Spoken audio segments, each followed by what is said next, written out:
If you are not willing to learn, nobody can help you. But if you are determined to learn, no one can stop you. Hello everyone and welcome to our Epical TV YouTube channel. You are watching the program Special Talks with your regular host Ram and technically assisting me Anil and Ashok. In this program we discuss with different scholars about their personal life in relation to their profession. So today we are glad to have one of the scholars having unique and creative personality, lecturer of Kalali Multiple Campus, Mr. Chandra Kamali. So let me welcome him in our program. First of all, welcome to our program and thank you very much for joining with us despite of your busy times.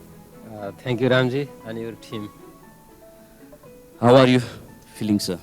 Yeah, feeling really very well and very much excited recently. Where are you busy nowadays, sir? I'm actually busy with my PhD project for the last few years, let's say, and recently also with the same project. Okay, sir. Why don't you use Sashi before your name nowadays, sir? Okay. Actually, what I think is anybody who is going with long devotion, long vision should have something of his or her personal formula, personal strategy, right? So I have been, using and thinking of different strategies in course of my learning and teaching career, and Sashi became the latest formula, or let's say sutra or strategy, whatever we say, for me. And this is what I had been practicing myself and suggesting my students and others as well, because it is the practice of Satya and Sirjana. Okay, what I think is when we go for Satya and Sirjana in our life, definitely it enhances our learning process, or let's say it helps us to reach our goal. And actually for me too, it happened to be true to some extent. But once I started reading the Bhagavad Gita, then the thought I developed through the practice of Sashi were very minor, it means they mixed up with the thoughts of Bhagavad Gita, and then I found it's no use. Then I only became the devotee to the Lord Krishna and the Bhagavad Gita. Absolutely, sir. Okay.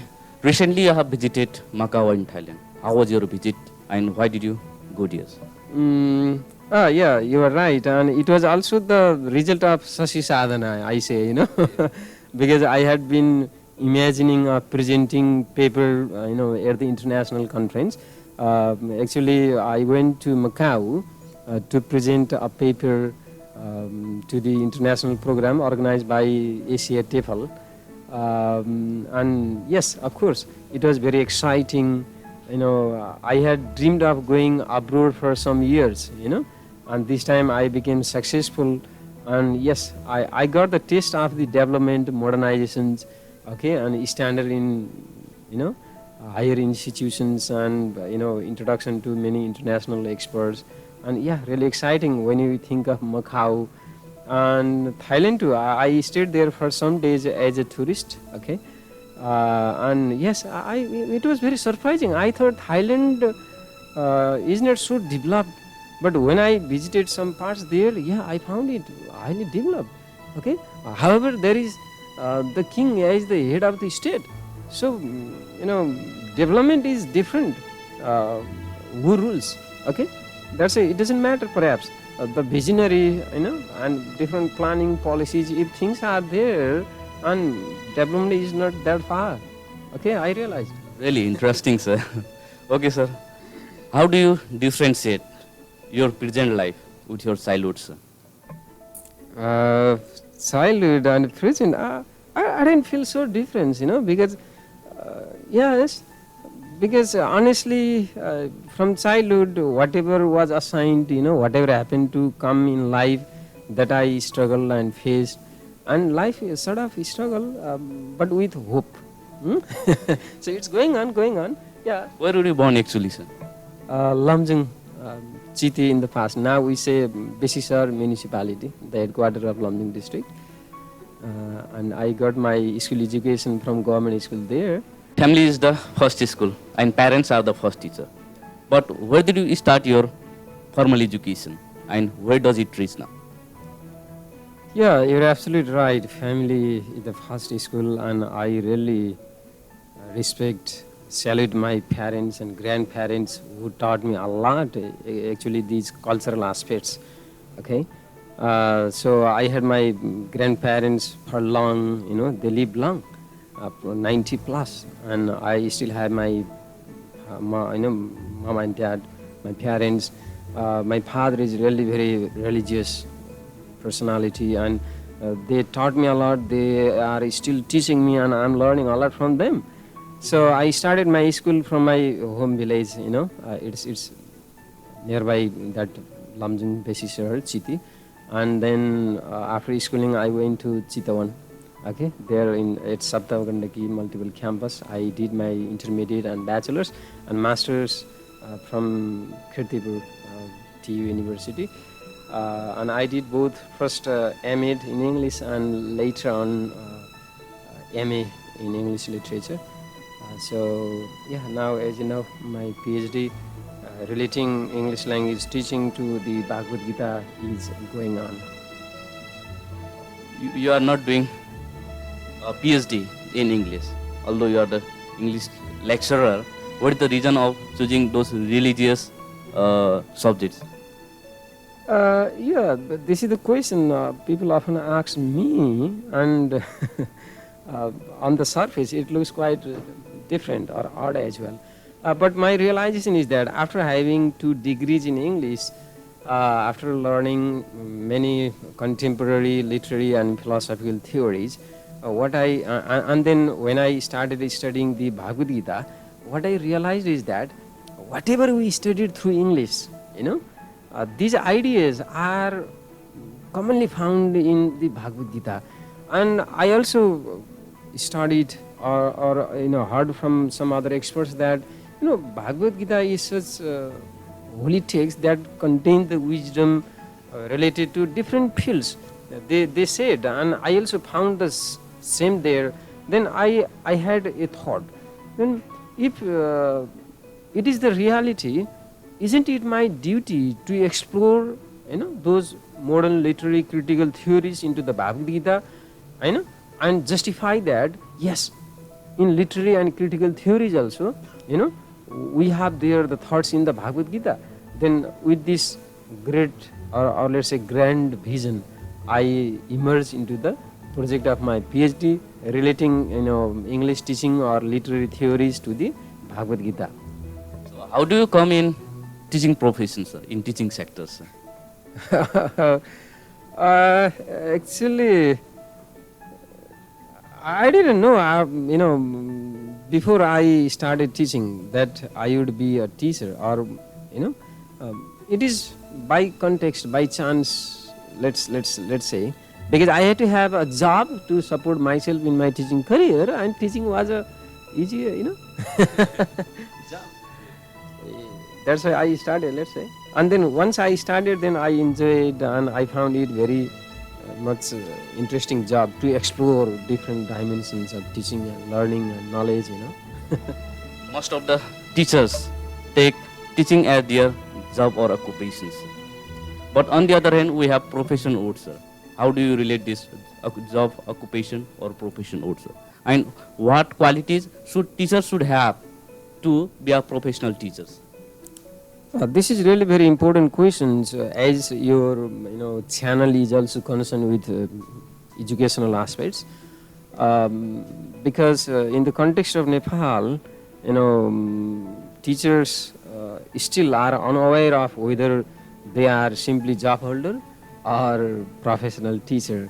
And the next thing is whether teaching is a profession or not has itself been a question, an issue, let's say, because for a profession it needs certain standards, certain performances, certain criteria, But when you think of Nepal or Nepali teachers, they regard it as a job, because they do not have certain standard performances, required for a profession. For a profession, teachers need to be, practice oriented, or let's say they should discover new ideas. They should be always ready for their professional development. They should always be open for learning.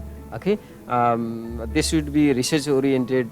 They should read, latest text or ideas, and they should always be innovative. They should regard teaching and learning as an open process. So this way they should go. If teachers only teach the prescribed content courses, and do not think of any new ideas, do not involve in researches and such any innovations, if they do not reflect learning from their own experiences, if it goes only as a routinized job, then this is simply a job.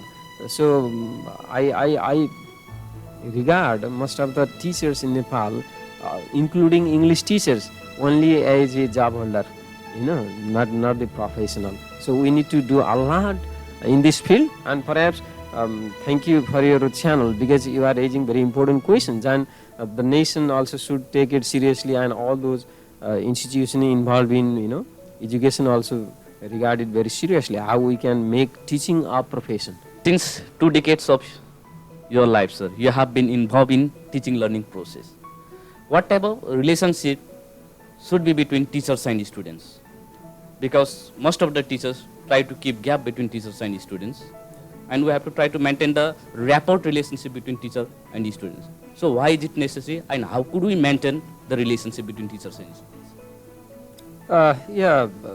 You raise very important aspect in teaching and learning process, because the relation between teacher and students really matter, how well the learning goes and how well the students learn.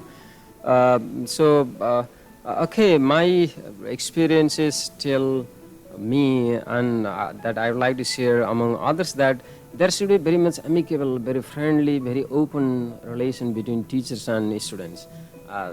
We should not think of any sort of hierarchy and so gap, because mind it, teachers are also the learners. Okay, so this is what I practice myself, and this is what actually the formula of Shashi says, सबैबाट सिकौं सबैलाई सिकाऊं. Teachers are also the learners. They should think that, because in the process of teaching also the teachers are learning. So if they think from that perspective, they can really develop friendly behavior with the students. When the students understand teachers, they feel free with the teachers, they share their challenges, their problems, their understanding, their visions, and with this sharing, with this friendly environment, they can learn better. So I would like to request the teachers not to maintain gap, unnecessary gap, I mean, okay, with the students. Be open, be frank, welcome them. When they are happy, they learn better, there is no doubt. So this is where we need to improve in our teaching learning system, of course. Most of the teachers do not focus on grammars for language teaching, sir. What is your opinion regarding these points, sir, being an English teacher? Really a great issue, Actually, it's not only here we can find this issue around the world. When you think of language teaching, should I teach, or should I more focus on grammar or expression, or accuracy or fluency? These are the issues. Mostly, I go for communication, or let's say fluency or expression of meaning, rather than much focusing on grammar. That's why even in our context we can find two faculties, literature faculties and education, that both of them deal with English. So in literature they focus more on communication, on expression, on creativity, and in education, let's say, on grammar. But of course. Grammar is, you mean to say grammar is minor point? I don't mean, if you focus on better communication, fluency, the natural use of language, grammar comes there. Grammar develops naturally. We don't need to focus, because the more we focus on it, and if you compare with the result, and perhaps there is not so, much result with that. Meaning grammar comes naturally along with the development of better communication in spoken and written form. This is what I believe. However, I have been teaching grammar at the master's, okay, at MA level for some years, and this is what I share with my students. Actually grammar should be learned, not taught. Yeah, really, sir. There is another issue in language teaching, sir. Single language is better than multiple language, or multiple language is better than single language, sir. What is your opinion regarding these points?